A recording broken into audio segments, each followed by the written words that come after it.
বন্ধুরা, আপনি কি জানেন কিডনি যখন ক্ষতিগ্রস্ত হতে শুরু করে তখন অনেক ক্ষেত্রেই শরীর প্রথম দিকে স্পষ্ট কোনো লক্ষণ দেয় না। ধীরে ধীরে নীরবে এর কার্যক্ষমতা কমতে থাকে। আর এটাই কিডনি রোগের সবচেয়ে বড় চ্যালেঞ্জ। অনেক মানুষ তখনও বুঝতে পারেন না যে তাদের কিডনি ধীরে ধীরে দুর্বল হয়ে যাচ্ছে, কারণ অনেক সময় কিডনির কার্যক্ষমতা উল্লেখযোগ্যভাবে কমে যাওয়ার পরই লক্ষণগুলো স্পষ্ট হতে শুরু করে। আমি ডাক্তার অলোক দেবনাথ। আজকের এই ভিডিওটিতে আমি আপনাদের বলবো কিডনি দুর্বল হওয়ার প্রথম দিকের 7টি গুরুত্বপূর্ণ লক্ষণ, কেন অনেকের ক্রিয়েটিনিন বেড়ে যায়, কোন ভুলগুলো প্রতিদিন আমরা নিজেরাই করে থাকি। ভিডিওর শেষের দিকে আমি বলবো এমন একটি সবজির কথা যেটি কিডনি বান্ধব খাদ্য তালিকার প্রায় অন্তর্ভুক্ত করা হয়, এবং একদম শেষে আমি একটি বিশেষ বোনাস টিপস দেব কিভাবে রান্নাঘরের একটি সাধারণ উপাদান রক্তের অ্যাসিড বা পিএইচ লেভেল ঠিক রাখতে সাহায্য করতে পারে, যা অনেক কিডনি রোগীরই অজানা। তাই ভিডিওটি শেষ পর্যন্ত দেখুন। বন্ধুরা, আমাদের শরীরে দুটি কিডনি আছে। এদের কাজ শুধু প্রস্রাব তৈরি করা না, কিডনি হলো আমাদের শরীরের প্রাকৃতিক ফিল্টার ইউনিট। আপনি যখন ঘুমিয়ে থাকেন তখনও কিডনি কাজ করে, আপনি যখন হাঁটছেন তখনও কিডনি কাজ করছে, আপনি যখন খাবার খাচ্ছেন তখনও কিডনি রক্ত পরিষ্কার করছে। প্রতিদিন আমাদের কিডনি প্রায় 180 লিটার ফিল্ট্রেট তৈরি করে, এর বেশিরভাগই আবার শরীর শোষণ করে নেয় এবং মাত্র 1 থেকে 2 লিটার প্রস্রাব হিসাবে বাইরে বের করে দেয়। আর কিডনি সেই রক্ত থেকে বর্জ্য পদার্থ, টক্সিন, অতিরিক্ত জল সবকিছুকে ছেঁকে বের করে দেয়। এখন ভাবুন, এই ফিল্টার সিস্টেমটাই যদি দুর্বল হয়ে যায় তাহলে কি হবে? ধীরে ধীরে শরীরে বর্জ্য পদার্থ জমতে শুরু করতে পারে, যা ক্লান্তি, ফোলা, দুর্বলতা এবং অন্যান্য নানা উপসর্গের কারণ হতে পারে। আর তখনই রিপোর্টে ধরা পড়ে ক্রিয়েটিনিন বেড়ে গেছে। এই ক্রিয়েটিনিন শব্দটা শুনলেই অনেক মানুষই আতঙ্কিত হয়ে পড়েন। অনেকে ভাবেন আমার কিডনি বুঝি শেষ, এবার বুঝি ডায়ালিসিস করতে হবে, কিন্তু সব সময় এমনটা নাও হতে পারে। আমাদের প্রথমেই বুঝতে হবে এই ক্রিয়েটিনিন আসলে কি। দেখুন, ক্রিয়েটিনিন কোনো রোগ নয়, এটি একটি মার্কার। আমাদের শরীর সব সময় এনার্জি তৈরি করছে। আপনি হাঁটছেন, কথা বলছেন, কাজ করছেন, এ সব কিছুর জন্যই শরীরের কোষের মধ্যে প্রতিনিয়ত শক্তি উৎপাদন হচ্ছে। আমাদের পেশি বা মাসলগুলোর স্বাভাবিক কাজকর্ম এবং মেটাবলিজমের ফলে কোষে থাকা ক্রিয়েটিনিন ফসফেট ভেঙে যায়। এই ভাঙনের ফলেই তৈরি হয় ক্রিয়েটিনিন নামক একটি বর্জ্য পদার্থ। তবে মনে রাখবেন, শুধুমাত্র ক্রিয়েটিনিনের একটি রিপোর্ট দেখে কখনোই কিডনির প্রকৃত অবস্থা বিচার করা যায় না। চিকিৎসকরা সাধারণত জিএফআর, ইউরিন টেস্ট এবং অন্যান্য রিপোর্টও বিবেচনা করেন। কিডনি সুস্থ থাকলে খুব সহজেই এই বর্জ্য শরীর থেকে বের করে দেয়, কিন্তু কিডনির কার্যক্ষমতা কমে গেলে কিছু বর্জ্য পদার্থ পর্যাপ্ত পরিমাণে বের হতে না পেরে রক্তে জমতে শুরু করতে পারে, আর রিপোর্টে তার মাত্রা বাড়তে থাকে। এখন আমি আপনাদের বলবো কিডনি খারাপ হওয়ার আগে শরীর যে 7টি সংকেত দেয় সেই সংকেতগুলির কথা। প্রথম সংকেত, পায়ের পাতা ফুলে যাওয়া।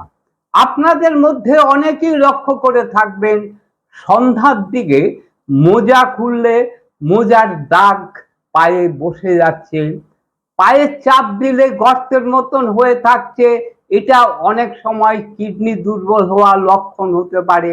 কারণ কিডনি ঠিকভাবে শরীর থেকে অতিরিক্ত জল বের করতে না পারলে শরীরে অতিরিক্ত জল জমতে শুরু করে। দ্বিতীয় সংকেত, প্রস্রাবের ফেনা হওয়া। যদি বারবার প্রস্রাবে অতিরিক্ত ফেনা দেখতে পান, যা ফ্লাশ করলেও সহজে যেতে চায় না, তাহলে অবহেলা করবেন না। এটা অনেক সময় প্রস্রাবের সঙ্গে প্রোটিন বেরিয়ে যাওয়ার ইঙ্গিত হতে পারে। তৃতীয় সংকেত, সবসময় ক্লান্তি লাগা। কিডনি দুর্বল হয়ে গেলে শরীরে টক্সিন জমে। এছাড়া কিডনি ইরিথ্রোপয়েটিন নামে একটি গুরুত্বপূর্ণ হরমোন তৈরি করে, যা রক্ত তৈরি করতে সাহায্য করে। তাই কিডনি খারাপ হলে শরীরে রক্ত কমে যেতে পারে, আর তখনই দেখা দিতে পারে দুর্বলতা। চতুর্থ সংকেত, বারবার প্রস্রাব হওয়া। বিশেষ করে রাতের বেলায় বারবার প্রস্রাব পেলে অবশ্যই সতর্ক হন। অনেক সময় এটি কিডনি দুর্বলতার লক্ষণ হতে পারে। পঞ্চম সংকেত, ক্ষুধামান্দ বা বমি বমি ভাব। রক্তে বর্জ্য জমতে শুরু করলে শরীর নিজেই খাবার প্রত্যাখ্যান করতে থাকে, ক্ষুধামান্দ এবং বমি বমি ভাব দেখা দেয়। ষষ্ঠ সংকেত, ত্বক শুষ্ক হয়ে যাওয়া এবং চুলকানি। অনেক সময় রক্তের টক্সিন বাড়লে ত্বকে তার প্রভাব পড়ে, ত্বক শুকিয়ে যায় এবং ত্বকের চুলকানি দেখা দেয়। সপ্তম এবং সবচেয়ে গুরুত্বপূর্ণ সংকেত, হাই ব্লাড প্রেশার। অনেকেই জানেন না, হাই ব্লাড প্রেশার কিডনিকে নষ্ট করে। দীর্ঘদিন উচ্চ রক্তচাপ থাকলে কিডনির ভিতরের সূক্ষ্ম রক্তনালী বা গ্লোমেরুলাসের উপর প্রচন্ড চাপ পড়ে এবং সেগুলো ধীরে ধীরে নষ্ট হয়ে যায়। ফলে কিডনির ফিল্টার করার ক্ষমতা কমে যায়। আবার কিডনির কার্যক্ষমতা কমে গেলেও রক্তচাপ বেড়ে যেতে পারে। তাই এই দুটির মধ্যে ঘনিষ্ঠ সম্পর্ক রয়েছে। এখন প্রশ্ন হলো, এই লক্ষণগুলি দেখা দেওয়ার আগেই আমরা কি কিছু ভুল করেছি যা ধীরে ধীরে কিডনিকে ক্ষতিগ্রস্ত করছে? উত্তর হলো হ্যাঁ। এবং দুঃখজনক বিষয় হলো, এই ভুলগুলির বেশিরভাগই আমরা প্রতিদিন নিজের অজান্তেই করে থাকি। কি সেই ভুল? প্রথম ভুল, প্রয়োজন ছাড়া পেইনকিলার খাওয়া। অনেকেই মাথা ব্যথা বা হাঁটু ব্যথা হলেই পেইনকিলার খান। এই ওষুধগুলি দীর্ঘদিন খেলে কিডনির মধ্যে রক্ত প্রবাহ কমে যায়, ফলে কিডনির মধ্যে থাকা ছাঁকনি বা ন্যাফ্রন গুলো তার প্রয়োজনীয় পুষ্টি ও অক্সিজেন পায় না এবং ক্ষতিগ্রস্ত হতে থাকে। দ্বিতীয় ভুল, কম জল খাওয়া। অনেকেই সারাদিনে 2 গ্লাস জলও খান না। কিডনি যদি নিজেই জল না পায়, তাহলে সে ঠিকভাবে ফিল্টার করবে কি করে? তবে যাদের আগে থেকে কিডনির রোগ, হার্ট ফেলিউর বা শরীরে জল জমার সমস্যা রয়েছে, তারা কতটা জল পান করবেন তা অবশ্যই চিকিৎসকের পরামর্শ অনুযায়ী নির্ধারণ করবেন। তৃতীয় ভুল, অতিরিক্ত লবণ।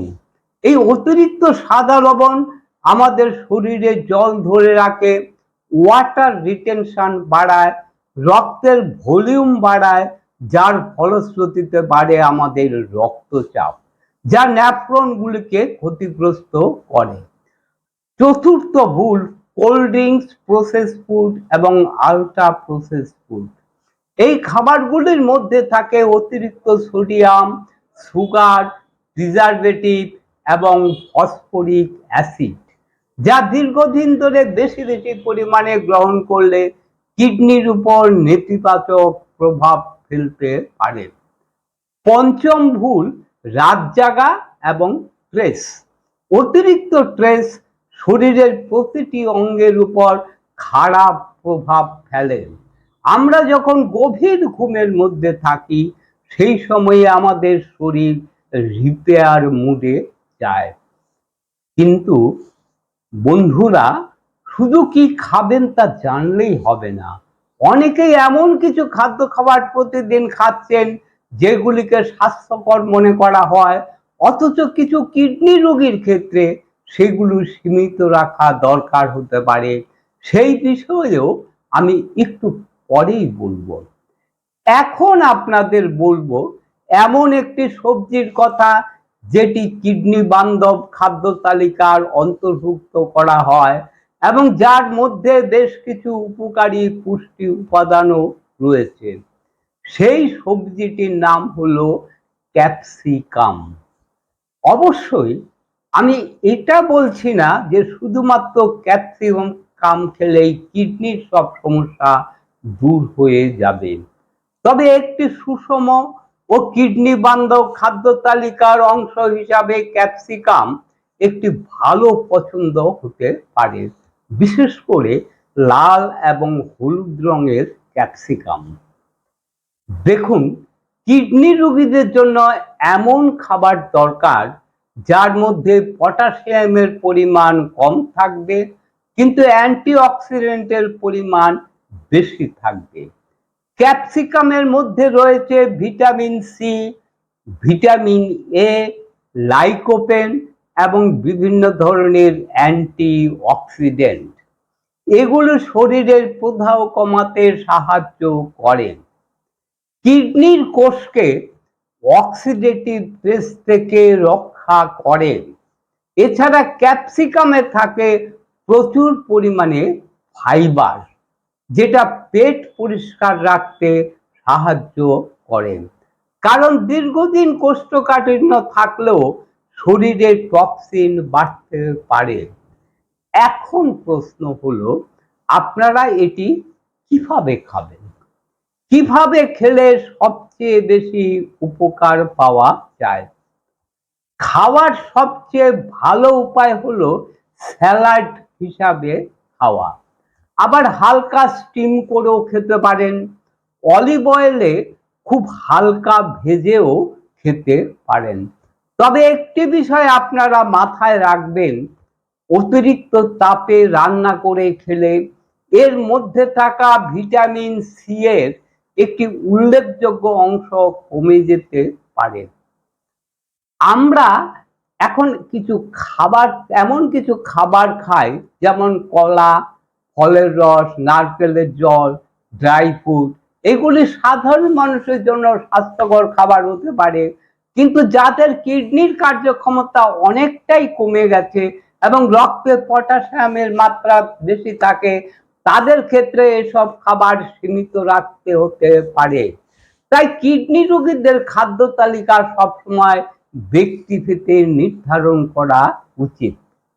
একজন ডাক্তার হিসাবে আমার আরেকটি সাজেশন হলো, এই ক্যাপসিকাম ছাড়াও আপনারা আপনাদের প্রতিদিনের খাদ্য তালিকার মধ্যে আপনাদের কিডনিকে সুস্থ রাখতে আপনাদের রান্নাঘরে থাকা কোরিয়েন্ডার সিড বা ধনে বীজ এবং কাঁচা রসুনকেও আপনাদের খাদ্য তালিকায় রাখতে পারেন।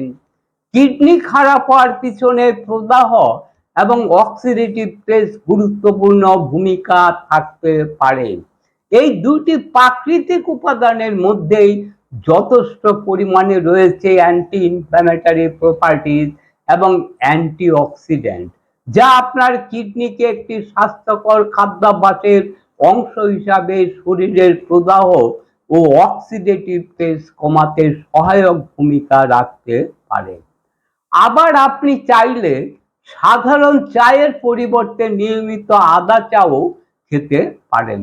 আদার মধ্যে রয়েছে জিঞ্জারল নামে একটি প্রাকৃতিক উপাদান, যা প্রদাহ কমানোর সম্ভাব্য বৈশিষ্ট্যের জন্য পরিচিত।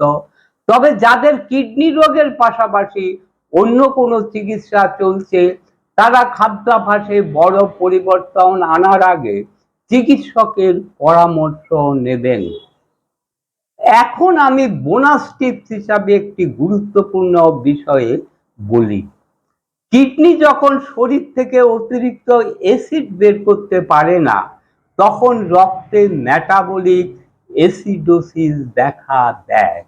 এই অ্যাসিডিক পরিবেশকে নিউট্রিলাইজ বা বাফার করার জন্যই ডাক্তারবাবুরা নির্দিষ্ট মাত্রায় সোডিয়াম বাইকার্বনেট বা খাবার সোডা ব্যবহার করে থাকেন। তবে এটি সবার জন্য নয়। নিজের থেকে শুরু না করে অবশ্যই নেফ্রোলজিস্টের পরামর্শ অনুযায়ী ব্যবহার করবেন। বন্ধুরা, অনেক ক্ষেত্রেই কিডনি সমস্যায় শুধু খাবার পরিবর্তনই যথেষ্ট নয়। প্রতিদিন অন্তত 30 মিনিট হাঁটুন, ডায়াবেটিস এবং ব্লাড প্রেশার নিয়ন্ত্রণে রাখুন, স্ট্রেস কমান, রাতে পর্যাপ্ত ঘুমান এবং সবচেয়ে গুরুত্বপূর্ণ হলো ভয় পাবেন না। কিডনি কখনো হঠাৎ একদিনে নষ্ট হয় না। প্রতিদিনের ছোট ছোট ভালো অভ্যাস কিডনিকে দীর্ঘদিন সুস্থ রাখতে সাহায্য করতে পারে।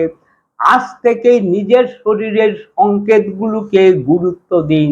আপনার শরীর প্রতিদিন নিজেকে সুস্থ করার চেষ্টা করছে, আপনি শুধু তাকে সঠিক পরিবেশটা দিন।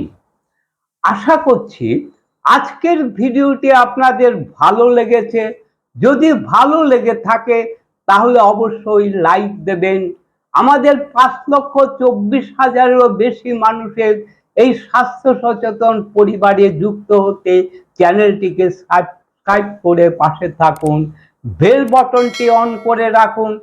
আবার দেখা হবে বন্ধু নতুন কোনো ভিডিওতে, নতুন কোনো সময়ে। ততক্ষণ পর্যন্ত আপনারা ভালো থাকবেন, সুস্থ থাকবেন। নমস্কার।